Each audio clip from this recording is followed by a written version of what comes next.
¿Alguna vez te has sentido invisible en tu propia vida? Imagina descubrir que las personas que más amas están planeando borrarte de tu propia historia, mientras sonríen a tu cara. Esta es la historia de una venganza silenciosa, donde una mujer reconstruye su dignidad sin gritos ni escándalos, solo con inteligencia y determinación. ¿Te has sentido así alguna vez? ¿De qué parte del mundo nos estás viendo hoy? Cuéntame en los comentarios y no olvides suscribirte y dejar tu like para más historias, que te harán reflexionar sobre el poder que todos llevamos dentro. Siempre creí en el poder de los gestos pequeños, en cómo un té servido a la temperatura exacta puede decir más que 1000 palabras, en cómo 47 años junto a alguien transforman 2 vidas en una sola respiración. Las arrugas de Roberto y las mías contaban la misma historia, como si nuestros rostros fueran páginas del mismo libro. Aquella mañana, antes de dirigirme al despacho del abogado, acaricié el pañuelo de seda azul que Roberto siempre llevaba en el bolsillo. Tenía su olor, ese aroma a madera y tabaco suave que le caracterizaba. Lo doblé con cuidado y lo guardé en la manga de mi blusa blanca. «Para que me acompañes», susurré, como si pudiera escucharme desde algún lugar. La muerte no es el final cuando has compartido tanto tiempo con alguien. Roberto sigue hablándome en los rincones de nuestra casa, en el crujido de la mecedora del porche que siempre le gustó, en la manera en que la luz del amanecer se filtra por la ventana de la cocina. No es que crea en fantasmas, creo en la permanencia de lo vivido. El despacho del abogado Velázquez olía a cuero y a papel viejo. Siempre me había preguntado por qué los lugares donde se administra la vida y la muerte de las personas tienen ese aroma tan característico, como si el tiempo se moviera más despacio allí. Vi a Daniel, mi hijo, de pie junto a Clara, su esposa. Sus rostros tenían esa expresión que había aprendido a reconocer, una mezcla de impaciencia y algo más que no supe descifrar en ese momento. «Mamá, llegaste temprano», dijo Daniel, mirando su reloj. No me besó en la mejilla como solía hacer. «La puntualidad era importante para tu padre», respondí con una sonrisa que intentaba ocultar esa extraña sensación en mi estómago, como si hubiera tragado hielo. Cuando la secretaria anunció que el señor Velázquez estaba listo para recibirnos, me levanté con la dignidad que me había enseñado mi madre. Una mujer siempre camina como si el suelo le perteneciera, solía decirme. Di un paso hacia la puerta del despacho, pero sentí la mano de Daniel en mi hombro. «Esto es cosa de familia, mamá. Después te contamos», dijo, con una voz que no reconocí. Y antes de que pudiera reaccionar, la puerta se cerró ante mis ojos. El pañuelo de Roberto en mi manga pareció pesar de repente como una piedra. Me quedé allí, petrificada, frente a una puerta cerrada que separaba a la viuda de su propio luto, a la esposa de 47 años de su propia historia. Fue entonces cuando recordé que el silencio también tiene su propio lenguaje. Volví a casa en un taxi. El conductor intentó hacer conversación, pero mis respuestas fueron breves, distantes, como gotas de lluvia que caen sin hacer ruido. Mi mente estaba en esa puerta cerrada, en las palabras de Daniel. «Esto es cosa de familia». ¿Acaso yo no era familia? ¿Acaso 47 años junto a Roberto me habían convertido en una extraña? La casa me recibió con su silencio habitual, pero esa tarde parecía diferente, como si las paredes supieran algo que yo desconocía. Me quité el abrigo y colgué el bolso en el perchero de la entrada, ese que Roberto había restaurado con sus propias manos. «Las cosas antiguas tienen alma, Elena», me decía. «Solo hay que saber escucharlas». Preparé un té de manzanilla. Necesitaba algo que calmara ese nudo en mi garganta. Me senté en la cocina, esa cocina donde habíamos compartido miles de desayunos, donde habíamos celebrado cumpleaños, donde habíamos discutido y hecho las paces. Las tazas que colgaban del estante parecían observarme en silencio. Esa noche, mientras intentaba dormir en la cama que ahora parecía demasiado grande, recordé algo. Roberto me había entregado una pequeña llave de latón 2 semanas antes de su muerte. Estábamos sentados en el porche, viendo caer la tarde, cuando sacó la llave de su bolsillo y la puso en mi mano. «Guárdala bien, Elena», me dijo con esa voz que se había vuelto más ronca con los años. «Ábrela, solo si ves quiénes son realmente».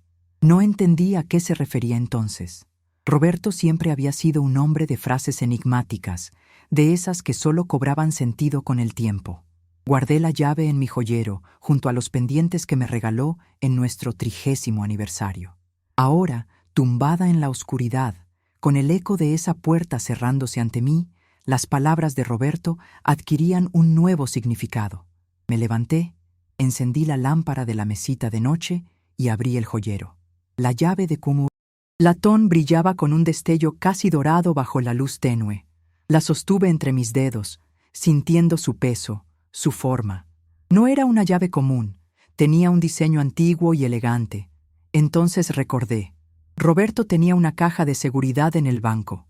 Nunca me había dicho qué guardaba allí, pero ahora tenía la certeza de que esa pequeña llave de latón era la respuesta a preguntas que ni siquiera sabía que tenía. Esa noche no dormí. Observé cómo la oscuridad cedía paso a la luz tímida del amanecer, con la llave firmemente agarrada en mi mano. A veces, el destino nos entrega las herramientas antes de que sepamos que las necesitaremos. El Banco Central mantenía ese aire solemne que siempre me había intimidado un poco. Mientras esperaba en la fila, la llave de latón parecía quemar en el bolsillo de mi falda. Observé a la gente a mi alrededor. Hombres de negocios con maletines, madres jóvenes con niños inquietos, ancianos que, como yo, parecían pertenecer a otra época. Cuando llegó mi turno, la empleada me recibió con una sonrisa profesional. Le expliqué que mi esposo había fallecido y que tenía la llave de su caja de seguridad. Mostré el certificado de defunción que llevaba conmigo y mi identificación. Sus ojos se suavizaron al escuchar mi historia. «Lo siento mucho, señora Montero», dijo con genuina amabilidad. «Necesitaré verificar algunos datos». Tras comprobar que estaba autorizada, me condujo hacia la sala de las cajas de seguridad. El lugar era frío, impersonal, con paredes metálicas que parecían guardar más secretos que cualquier confesionario. La empleada me dejó sola frente a la caja número 247, la que correspondía a mi llave. Mis manos temblaban ligeramente mientras introducía la llave. El mecanismo se dio con un clic suave, como si hubiera estado esperando este momento. Dentro había 3 objetos. Un sobre con mi nombre escrito con la inconfundible caligrafía de Roberto. Un pendrive con la palabra Elena escrita en una etiqueta. Y otro sobre más grueso con una nota adhesiva que decía: «Úsalo si olvidan quién eres». Me senté en la pequeña sala privada destinada a los clientes. Abrí el primer sobre con cuidado, como quien desenvuelve un regalo precioso. Dentro había una carta, escrita a mano. «Mi querida Elena, si estás leyendo esto, significa que mis sospechas eran ciertas. No quería creerlo, pero los padres también podemos equivocarnos al juzgar a nuestros hijos. He visto cómo Daniel te mira últimamente, cómo habla cuando cree que no lo escucho. Las paredes de nuestra casa han sido testigos de conversaciones que me han roto el corazón. Clara y él tienen planes, Elena, planes que no te incluyen como mereces. He encontrado documentos, he escuchado llamadas. El pendrive contiene grabaciones que hice en mi despacho cuando ellos venían a visitarnos. El segundo sobre contiene copias de todos los documentos legales que necesitarás: el testamento actualizado, los títulos de propiedad, las cuentas bancarias. No dejes que confundan tu bondad con debilidad. Siempre has sido la más fuerte de los dos, aunque ninguno lo dijera en voz alta. Con todo mi amor, ahora y siempre, Roberto». Las lágrimas corrían por mis mejillas cuando terminé de leer. No eran lágrimas de tristeza, sino de una rabia silenciosa que nunca había sentido antes. Guardé todo en mi bolso y salí del banco con la espalda recta, como si de repente cargara con un nuevo propósito. De camino a casa, observé la ciudad que Roberto y yo habíamos recorrido tantas veces, juntos. Las mismas calles, los mismos edificios, pero todo parecía diferente ahora, como si viera a través de un cristal recién limpiado. Cuando llegué a nuestra casa, mi casa, había un coche desconocido estacionado frente a la entrada. En el jardín, un hombre con traje sostenía una carpeta y hablaba con «¿Clara? ¡Elena!», exclamó mi nuera con una sonrisa que no llegaba a sus ojos. «No te esperábamos tan temprano. Estábamos solo mostrándole la casa a un amigo». El hombre extendió su mano. Carlos Menéndez, agente inmobiliario. Su casa es una auténtica joya, señora Montero. Clara me estaba mostrando. Mi nuera lo interrumpió con una risa nerviosa. Solo estábamos hablando, Elena. Ya sabes, para tener opciones. Por si algún día esta casa se vuelve demasiado grande para ti sola. Sentí el peso del pendrive en mi bolso. Úsalos y olvidan quién eres, había escrito Roberto. Ahora entendía perfectamente a qué se refería. La casa quedó en silencio después de que Clara y el agente inmobiliario se marcharan.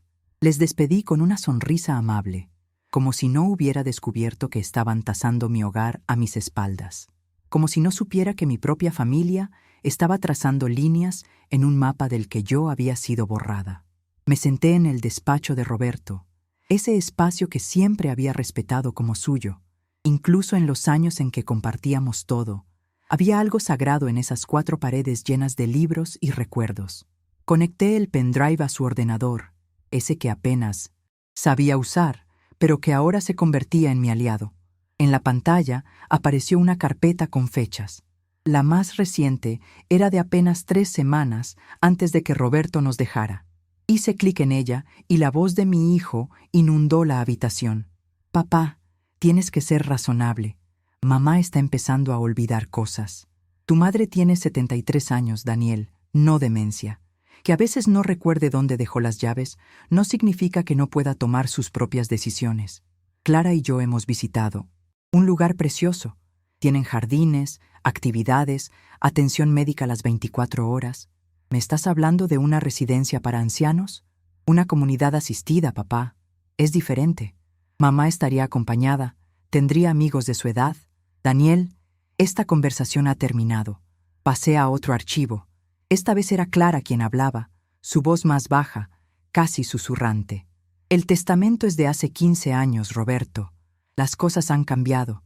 La casa vale ahora el triple. ¿Has pensado en lo que podríamos hacer con ese dinero? Daniel y yo podríamos ampliar el negocio, y te aseguro que Elena estaría mejor en Villa Serena. No tendría que preocuparse por nada. ¿Y has pensado en lo que Elena querría? Con todo respeto, Roberto, Elena ya no distingue los días de la semana. La semana pasada la encontré intentando ponerse los zapatos en las manos. Solo queremos lo mejor para ella. Sentí que me faltaba el aire. ¿Zapatos en las manos? Jamás había sucedido algo así. Recordé que la semana a la que se refería Clara había estado ordenando los zapatos viejos de Roberto para donarlos. Los sostenía, sí, recordando las veces que los había visto caminar a su lado. Seguí escuchando, archivo tras archivo. Descubrí cómo Daniel y Clara habían construido una narrativa donde yo era una anciana incapaz, donde nuestra casa era un activo que debía liberarse, donde mis recuerdos, mi vida y mi dignidad valían menos que los planes de expansión de un negocio que ni siquiera conocía bien. En el último archivo, la voz de Roberto sonaba cansada, pero decidida. He cambiado el testamento. Todo queda para Elena.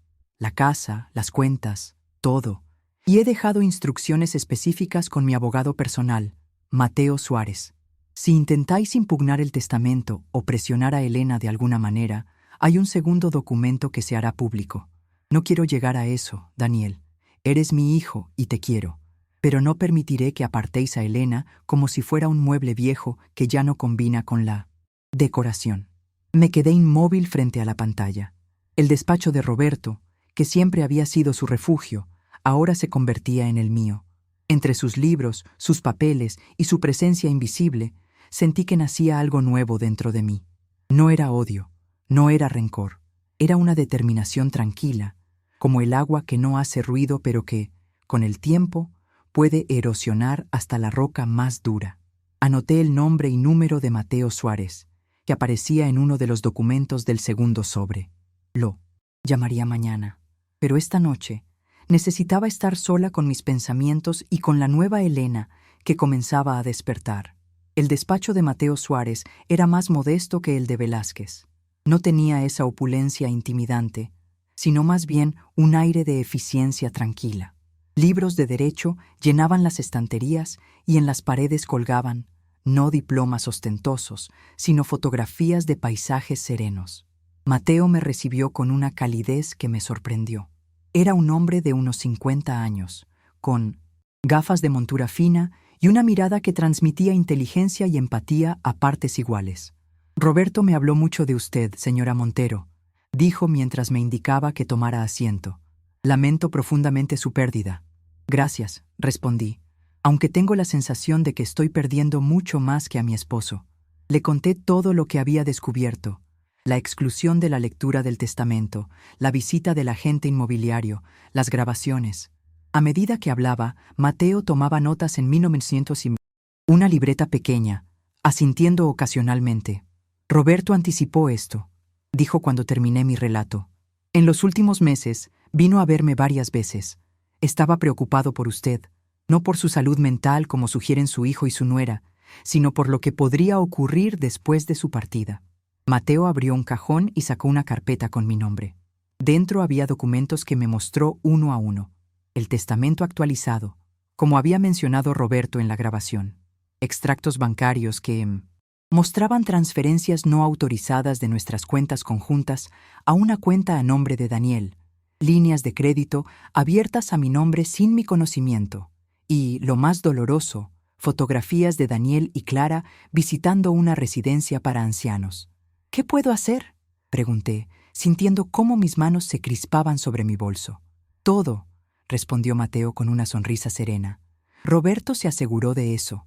Legalmente, usted tiene todo el poder. La casa está a su nombre. Las cuentas bancarias, principales también. El testamento es claro y está protegido contra impugnaciones.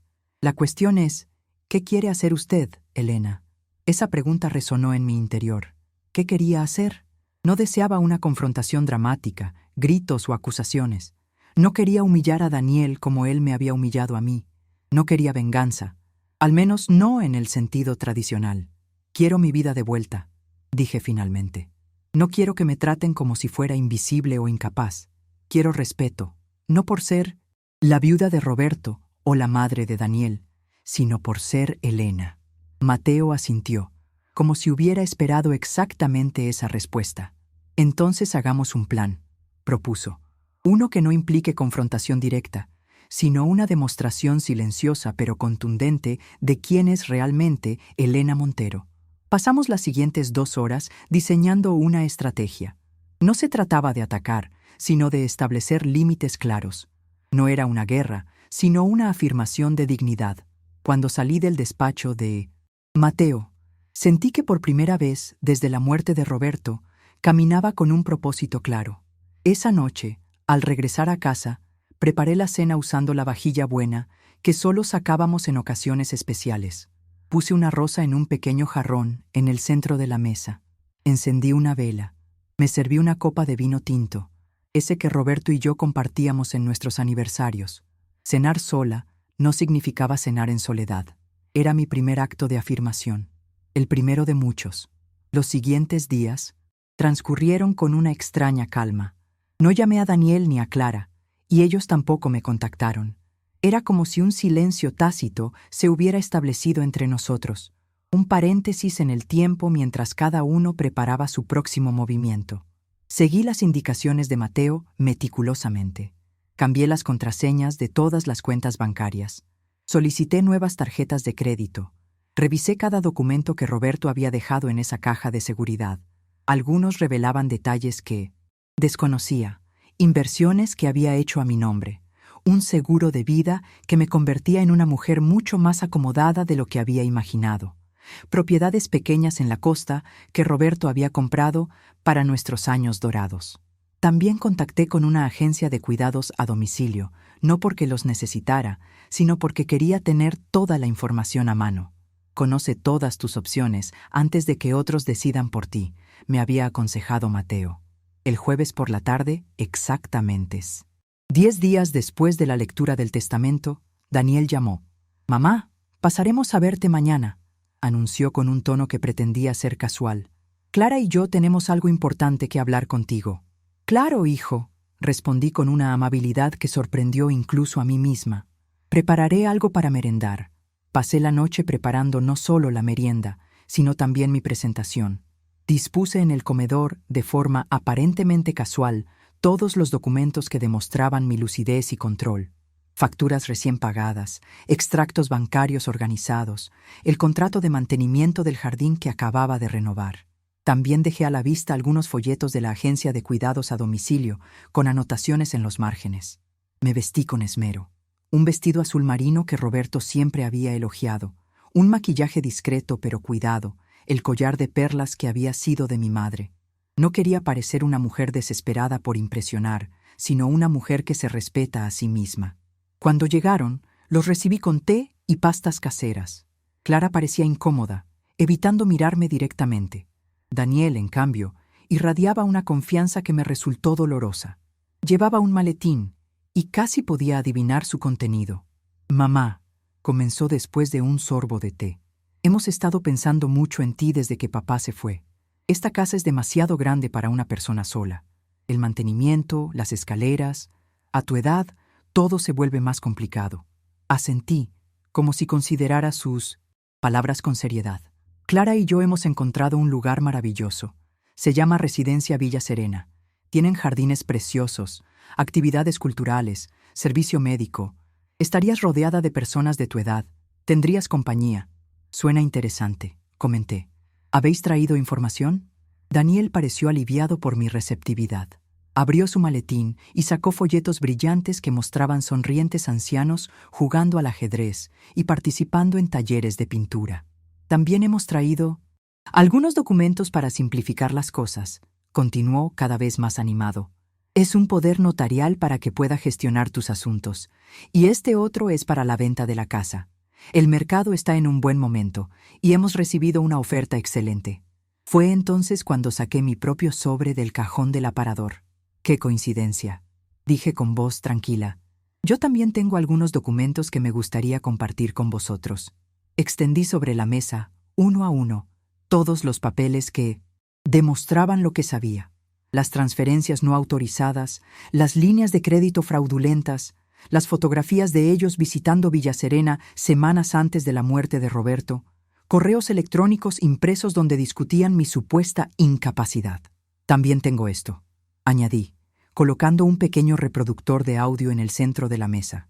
«Son conversaciones muy interesantes que Roberto grabó en su despacho. Conversaciones sobre zapatos en mis manos y días de la semana que no puedo distinguir». El silencio que siguió fue absoluto. Daniel había palidecido. Clara miraba fijamente su taza de té, como si contuviera la respuesta a alguna pregunta imposible. «No quiero escándalos», dije finalmente. «No quiero denuncias ni abogados enfrentados. Solo quiero que entendáis algo muy simple. Esta es mi casa, mi vida, mis decisiones. Si algún día necesito ayuda, la pediré. Si algún día quiero vender esta casa, lo haré yo misma. Pero ese día no es hoy». Daniel intentó hablar, pero le detuve con un gesto suave. «Y una cosa más», continué. «La próxima vez que visitéis a un abogado para discutir mi futuro, aseguraos de invitarme. Después de todo, soy parte de la familia, ¿no?» Se marcharon poco después. No hubo gritos ni acusaciones dramáticas. Solo un silencio tenso y una rigidez en los hombros de Daniel que nunca antes había visto. Clara ni siquiera se despidió correctamente, murmurando algo ininteligible mientras cruzaba la puerta. Esa noche cambié las cerraduras. Al día siguiente, transferí todas las cuentas restantes exclusivamente a mi nombre. No era venganza, era protección. No era crueldad, era supervivencia. Comencé a reconstruir mi vida, una taza de té a la vez. El primer mes después de aquel encuentro transcurrió en un silencio extraño. Daniel no llamó, y yo tampoco lo hice. A veces, el silencio es un lenguaje que ambas partes necesitan aprender a interpretar. Me costó dormir las primeras noches, no por miedo o tristeza, sino por ese zumbido constante de pensamientos e ideas que comenzaba a despertar en mí. Era como si, durante años, hubiera mantenido partes de mí en hibernación, y ahora, lentamente, iban despertando. Una mañana, mientras ordenaba el desván, encontré una caja con materiales de pintura que había comprado hace más de 20 años. Acuarelas, pinceles, papel especial, un hobby que abandoné cuando las responsabilidades de la vida adulta, ser esposa, madre, sostén emocional de la familia, ocuparon todo mi tiempo. Bajé la caja al Jardín trasero. El limonero que Roberto y yo plantamos cuando nos mudamos a esta casa proyectaba una sombra perfecta. Instalé una pequeña mesa y comencé a pintar sin pretensiones, sin expectativas. Mi primera acuarela fue terrible. Colores que se mezclaron de forma indeseada, proporciones incorrectas, una perspectiva imposible. La segunda fue menos desastrosa. La tercera, casi aceptable. Para cuando llegué a la 10ª, había algo genuino en esos trazos imperfectos. No era arte para colgar en un museo, pero era mío, auténticamente mío.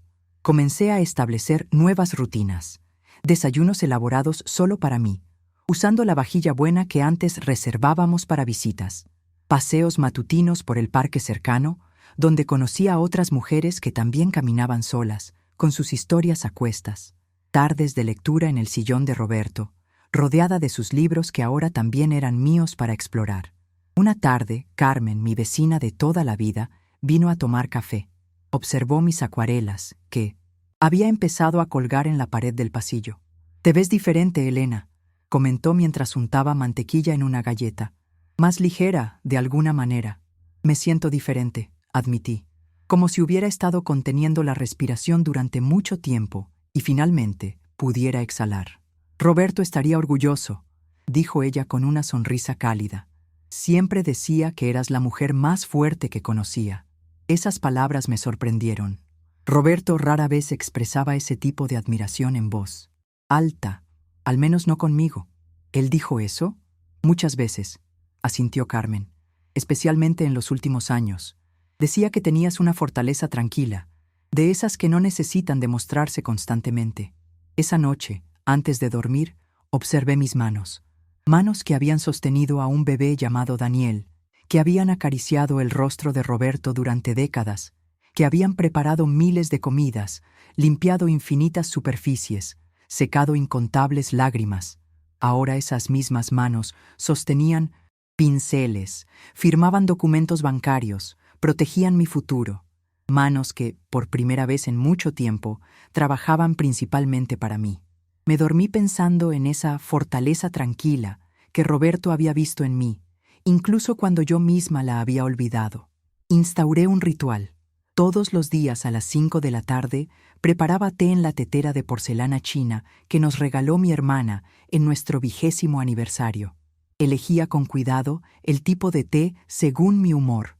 Negro con bergamota para sí, los días nostálgicos, verde con jazmín para las tardes contemplativas, rooibos con vainilla para momentos de celebración íntima.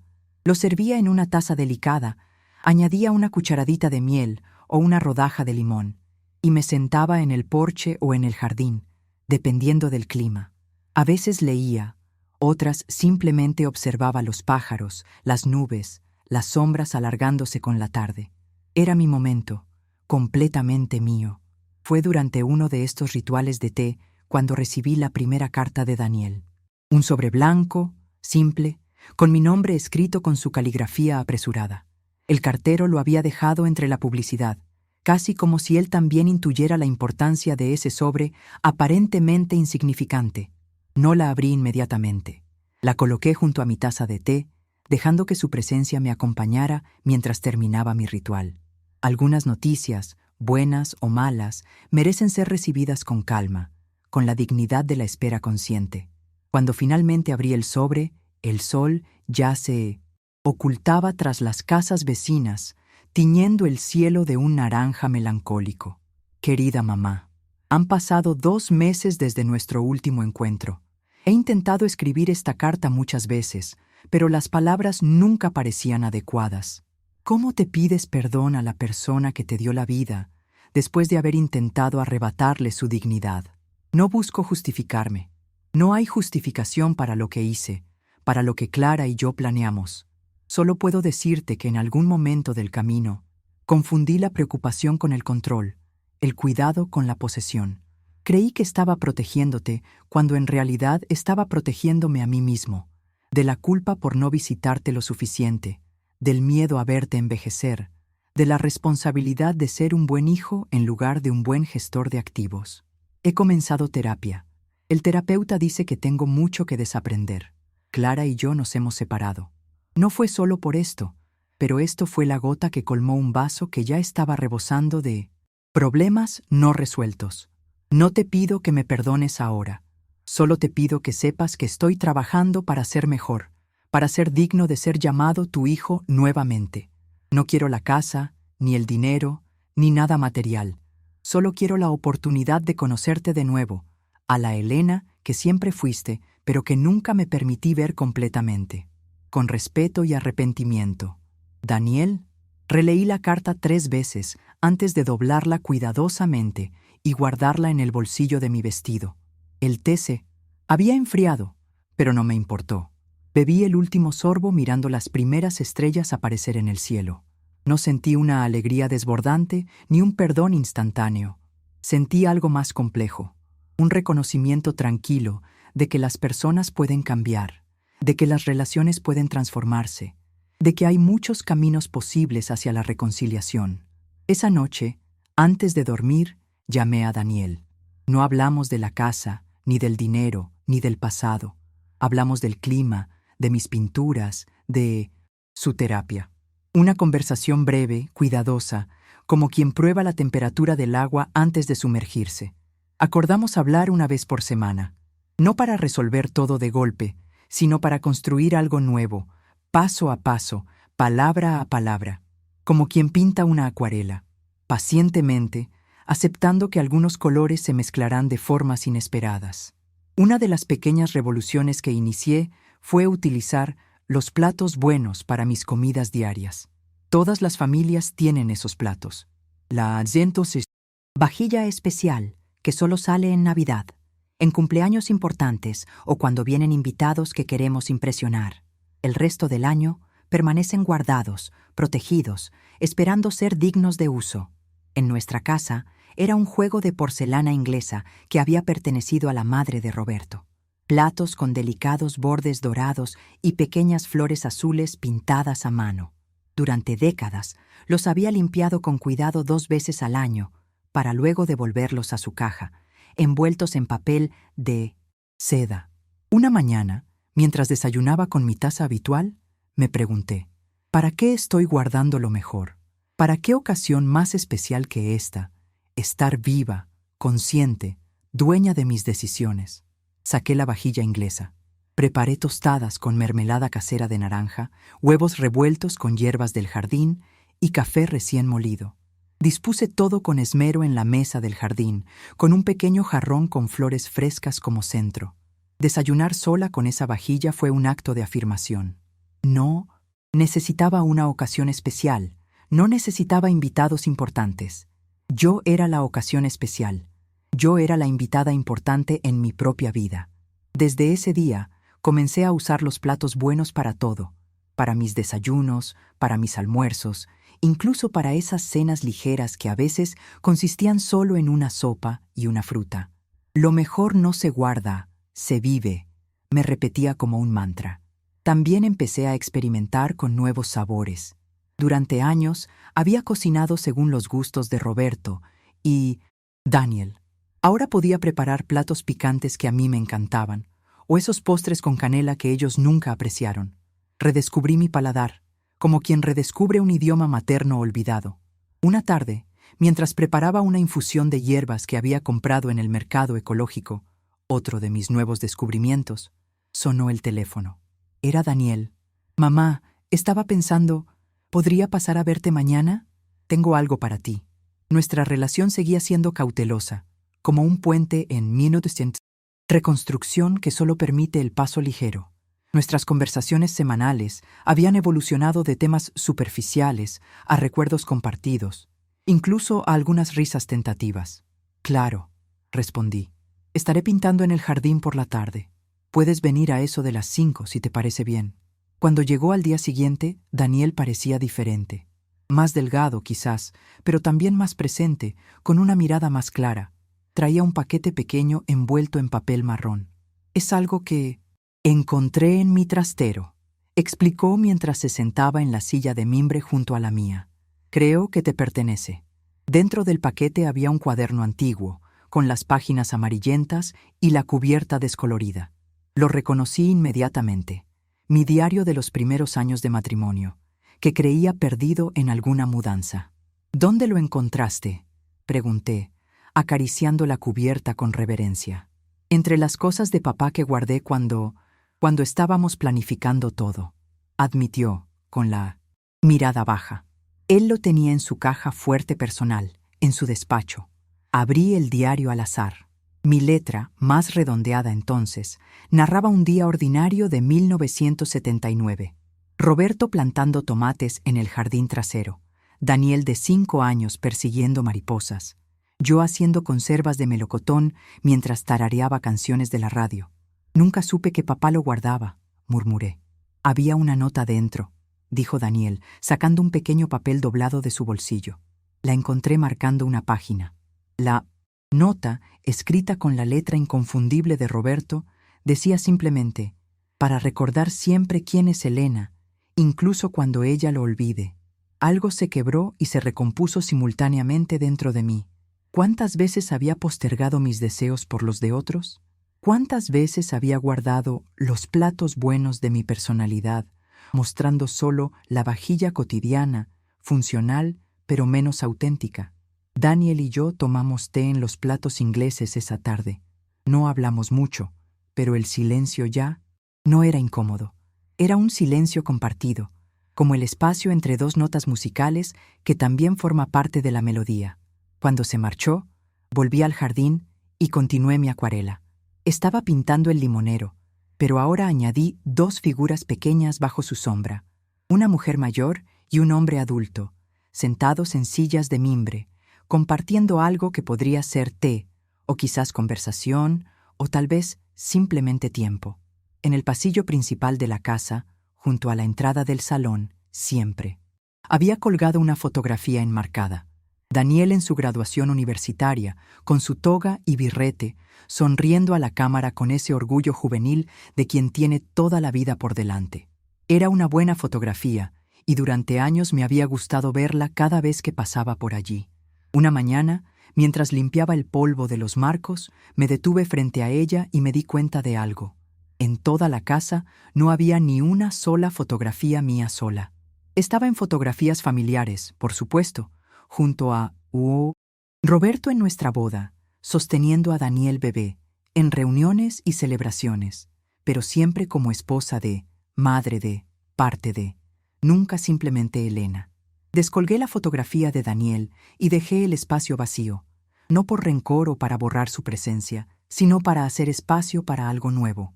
Durante unos días, ese rectángulo más claro en la pared me recordaba cada vez que pasaba que estaba en un proceso de transformación. Mateo, el abogado, me había recomendado a una fotógrafa local para actualizar mi documento de identidad.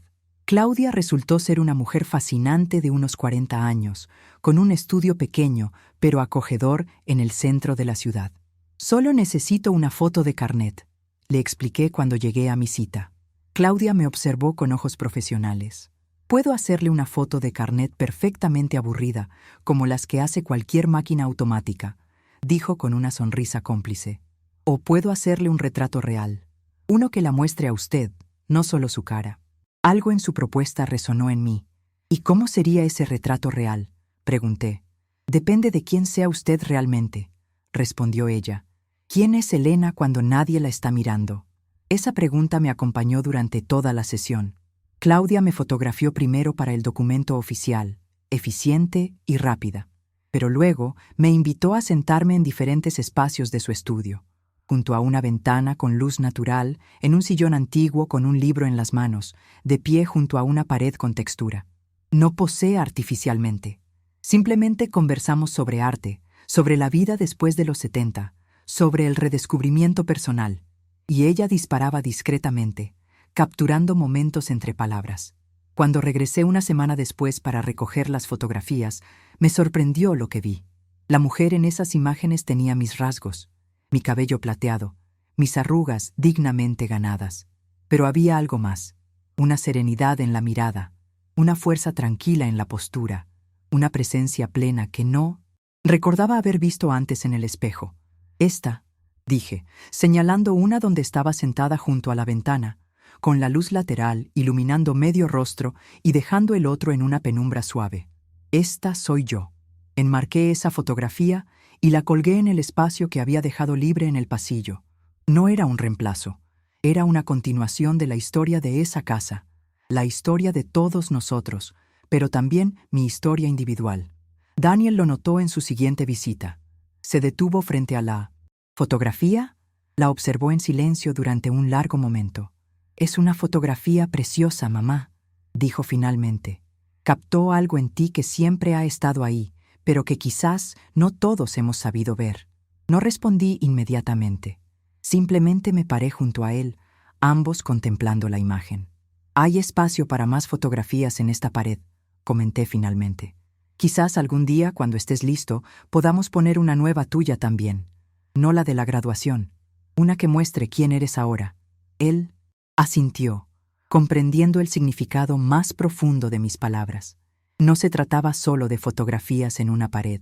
Se trataba de vernos mutuamente como realmente somos, no como los roles que hemos desempeñado o las expectativas que hemos proyectado. «Me gustaría eso», respondió suavemente. Esa noche, después de que Daniel se marchara, me detuve nuevamente frente a mi fotografía. La mujer que me devolvía la mirada desde el marco no era una víctima. No era una anciana indefensa a quien podían apartar como un mueble viejo. Era una mujer con historia, con presente y con futuro. Una mujer que finalmente había aprendido a ocupar su propio espacio, tanto en la pared como en la vida. El despacho de Roberto había permanecido prácticamente intacto desde su muerte. Entraba allí para limpiar el polvo, pero rara vez me detenía más de lo necesario. Era como un santuario a su memoria, un espacio que respetaba pero que no sentía como propio. Una tarde lluviosa, sin embargo, decidí que era hora de enfrentarme a esa habitación, no para desmantelarla, sino para entenderla, para encontrar mi lugar en ella, como estaba encontrando mi lugar en el resto de la casa. El escritorio de caoba oscura dominaba el espacio. Lo recorrí con las manos, sintiendo la textura del barniz, las pequeñas marcas que el tiempo y el uso habían dejado en la madera. En los cajones encontré objetos esperados, plumas, clips, facturas antiguas, pero en el último cajón, el que tenía una pequeña cerradura, descubrí algo que me dejó sin aliento. Había decenas de sobres, todos con mi nombre escrito en la inconfundible caligrafía de Roberto. Estaban numerados y fechados, empezando desde poco después de nuestra boda hasta apenas unas semanas antes de su muerte. Casi 50 años de sobres jamás entregados. Abrí el primero con manos temblorosas. «Querida Elena, hoy, mientras preparabas el desayuno tarareando esa canción de los Beatles que tanto te gusta, me di cuenta de que nunca te he dicho adecuadamente lo que significas para mí. Las palabras nunca han sido mi fuerte. Tú lo sabes mejor que nadie. Así que he decidido empezar este archivo de cosas que quiero decirte, pero que no consigo expresar en voz alta. Esta mañana, con la luz del sol entrando por la ventana de la cocina y dibujando sombras en tu rostro, parecías la personificación de todo lo que es bueno en mi vida. Tu manera de mover las manos cuando hablas entusiasmada, la pequeña arruga que se forma entre tus cejas cuando estás concentrada, la generosidad con la que compartes tu tiempo, tu espacio, tu ser. Sé que a veces confundes mi silencio con indiferencia. No lo es. Es asombro. Es la certeza de que, por algún milagro incomprensible, decidiste compartir tu vida conmigo. Con todo mi amor, Roberto». Las lágrimas corrían por mis mejillas cuando terminé de leer. Tomé otro sobre, este de la década de los 80. «Mi querida Elena, hoy has pasado toda la noche en vela con Daniel y su fiebre. Te he observado desde la puerta, sin que me vieras. La ternura con la que colocabas los paños húmedos en su frente, la paciencia con la que le contabas historias para distraerlo del malestar. Eres una madre extraordinaria. A veces me pregunto si sabes lo fuerte que eres, no con esa fuerza ruidosa que el mundo celebra, sino con una fortaleza silenciosa, constante, que sostiene a todos los que te rodean, incluyéndome a mí. Te amo más cada día, Roberto». Pasé horas leyendo esas cartas nunca enviadas. Algunas eran breves, apenas unas líneas sobre algo que le había gustado de mí ese día. Otras eran reflexiones profundas sobre nuestra relación, nuestros sueños, nuestros miedos compartidos. En conjunto, formaban un retrato de nuestro matrimonio desde su perspectiva, una narrativa paralela a la que yo había vivido. La última carta estaba fechada 3 días antes de su muerte. Mi amada Elena, siento que el tiempo se me escapa entre los dedos como arena fina. Hay tanto que quisiera decirte, tanto que quisiera compartir contigo todavía. Pero si hay una cosa que he aprendido en estas últimas semanas, es que lo esencial ya está dicho, aunque haya sido en silencio. He visto cómo Daniel y Clara te miran últimamente. He escuchado sus conversaciones cuando creen que no estoy presente. Están subestimándote, mi amor. Están confundiendo tu amabilidad con debilidad, tu generosidad con ingenuidad. Pero yo te conozco.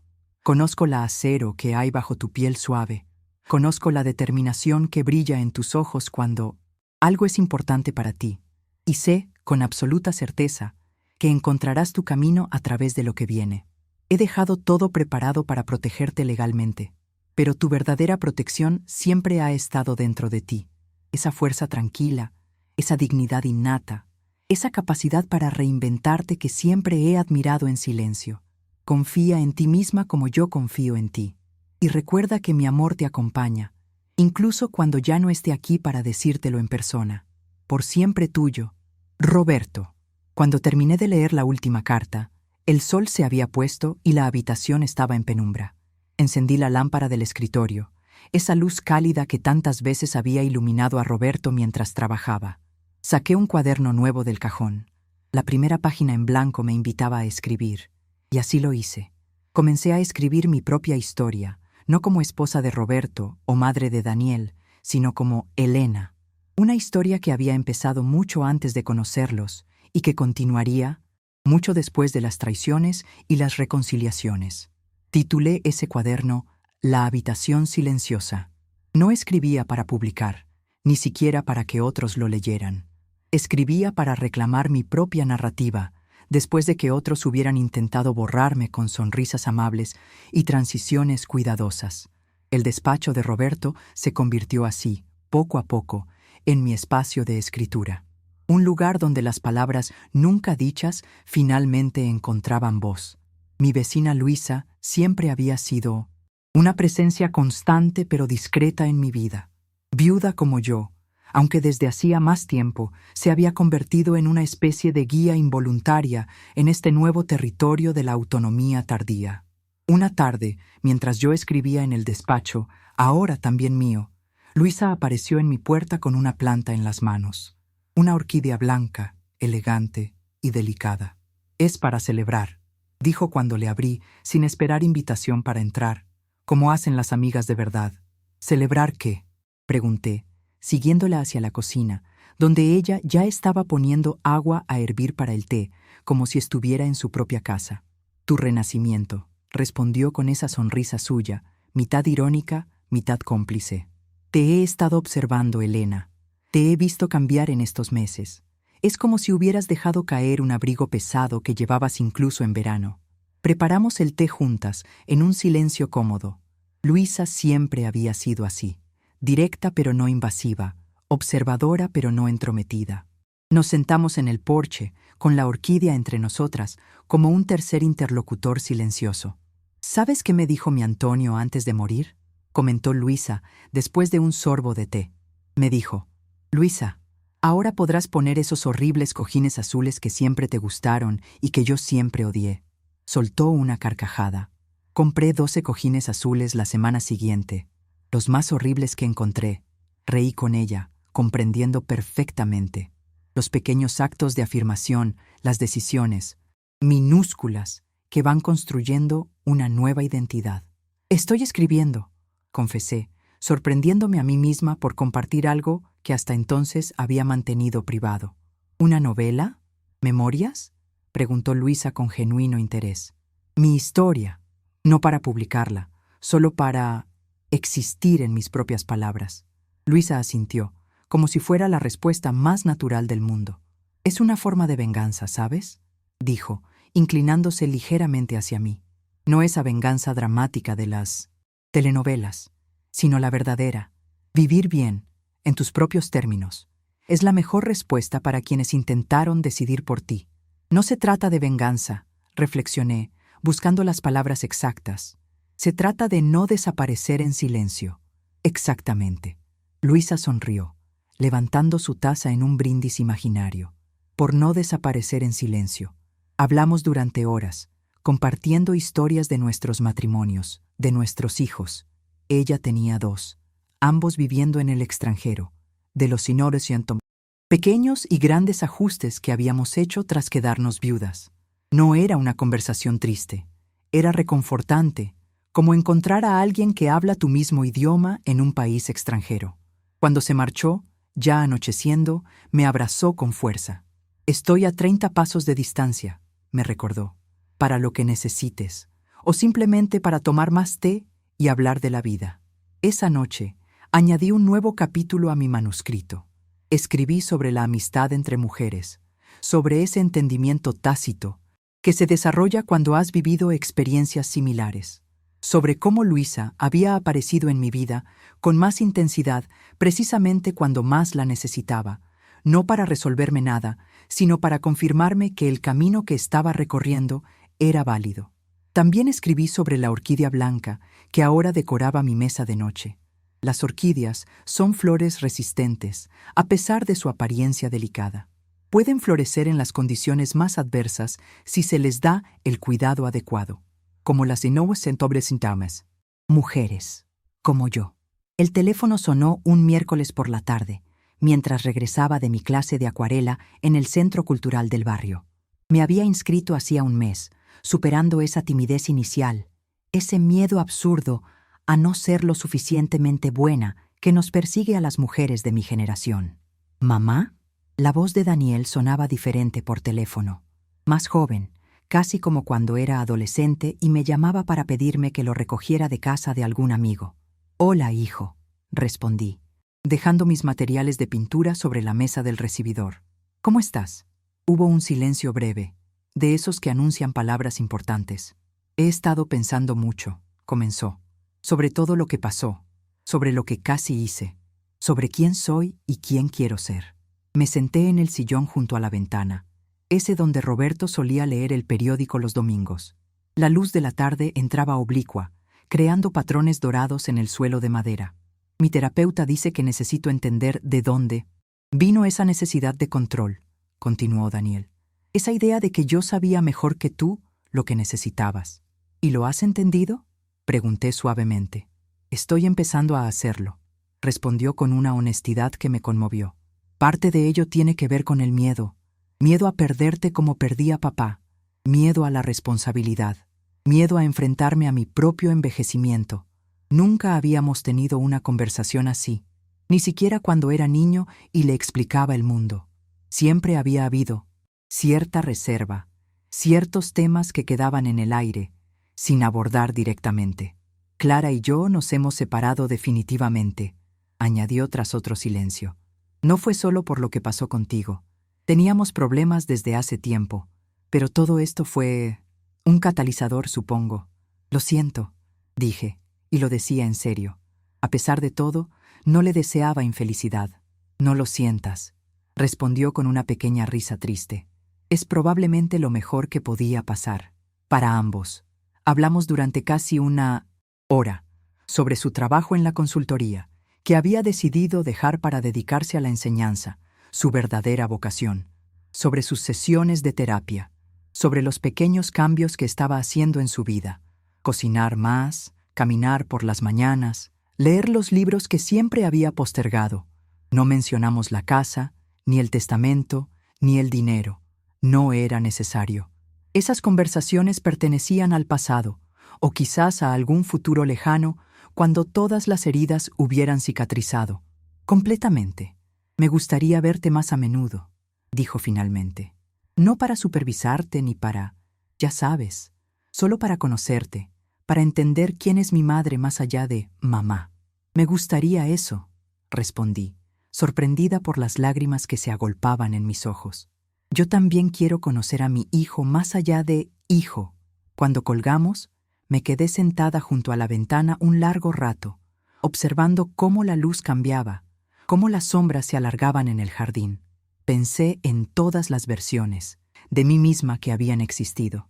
La joven Elena enamorada de Roberto, la madre primeriza, asustada pero decidida, la esposa de mediana edad equilibrando trabajo y familia, la mujer mayor que casi se deja convencer de su propia fragilidad. Y ahora, esta nueva Elena, la que pintaba acuarelas imperfectas pero honestas, la que tomaba té en vajilla fina solo porque podía, la que estaba aprendiendo a conocer a su hijo como un igual, no como una extensión de sí misma. No sabía exactamente qué traería el futuro. Probablemente más conversaciones difíciles, más ajustes, más descubrimientos. Pero por primera vez en mucho tiempo, ese futuro no me asustaba. Era un lienzo en blanco, esperando mis pinceladas. Los meses pasaron con esa extraña mezcla de lentitud y rapidez que caracteriza a ciertos periodos de transformación. Daniel y yo establecimos una rutina de llamadas semanales. A veces hablábamos durante horas, otras apenas intercambiábamos novedades breves. Algunas conversaciones eran profundas, explorando heridas antiguas. Otras eran ligeras, compartiendo anécdotas del día a día. No importaba realmente.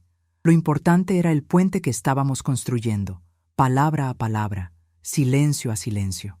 En ocasiones venía a visitarme. Llegaba con pequeños obsequios, un libro que pensaba que me gustaría, semillas para el jardín, una vez incluso un set de pinceles nuevos para mis acuarelas. Tomábamos té en el porche o paseábamos por el barrio, redescubriendo juntos lugares familiares. Había una cautela en nuestras interacciones, un cuidado mutuo, como quien pisa un suelo que aún no está completamente seco.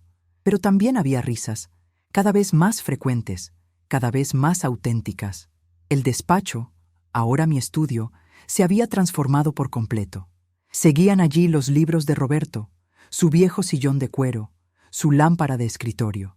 Pero ahora también estaban mis acuarelas enmarcadas en las paredes, mis libros de poesía en las estanterías, mi colección de tés en un pequeño mueble, junto a la ventana. Era un espacio compartido entre el pasado y el presente, entre su memoria y mi vida actual. Una tarde de domingo, mientras trabajaba en mi manuscrito, que ya contaba con más de 200 páginas, escuché el timbre de la puerta. Era Daniel, con una pequeña caja de madera bajo el brazo. «Encontré esto en el trastero», explicó mientras pasábamos al salón. «Creo que te gustará tenerla». Dentro de la caja había docenas de fotografías antiguas. Algunas las reconocí inmediatamente. Mi graduación de la universidad, Roberto y yo de luna de miel en aquella playa del norte, Daniel dando sus primeros pasos.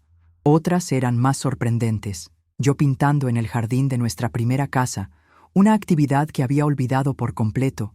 Yo riendo a carcajadas en una fiesta, con la cabeza echada hacia atrás en un gesto de alegría absoluta. Yo concentrada leyendo bajo un árbol, ajena a la cámara. «Tu padre siempre tuvo debilidad por fotografiarme cuando no me daba cuenta», comenté, pasando los dedos sobre esas imágenes que captaban versiones de mí misma que casi había olvidado. «Decía que era cuando más auténtica te veías», respondió Daniel, «cuando no estabas posando para nadie».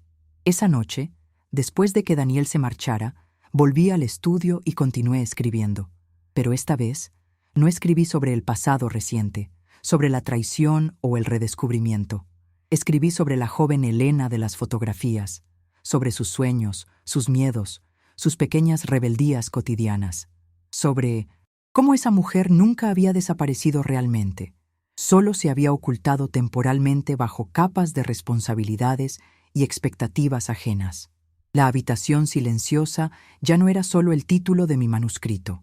Era también ese espacio interior que había reclamado para mí, ese lugar donde podía ser completamente yo misma, sin explicaciones ni justificaciones. Cuando mi vecina Luisa me preguntó, durante uno de nuestros tés compartidos, si había perdonado a Daniel, reflexioné largamente antes de responder. «No se trata de perdonar o no perdonar», dije finalmente. «Se trata de comprender que todos somos capaces de errores terribles cuando actuamos desde el miedo o la ignorancia, incluyéndome a mí». «¿A ti?», Luisa parecía sorprendida. «Qué error terrible cometiste tú. Olvidarme de mí misma», respondí simplemente. Permitir que mi identidad se diluyera tanto en mis roles que casi desaparezco como persona independiente. Eso también es una forma de traición, aunque sea hacia una misma. Luisa asintió, comprendiendo perfectamente. En mi última acuarela, pinté la casa vista desde el jardín. No era una representación perfecta. Las proporciones no eran exactas, y los colores tenían esa cualidad onírica que caracteriza a mis pinturas. Pero capturaba algo esencial, la solidez de ese espacio que me pertenecía no solo legalmente, sino emocionalmente. Un espacio que nunca debí permitir que otros intentaran arrebatarme.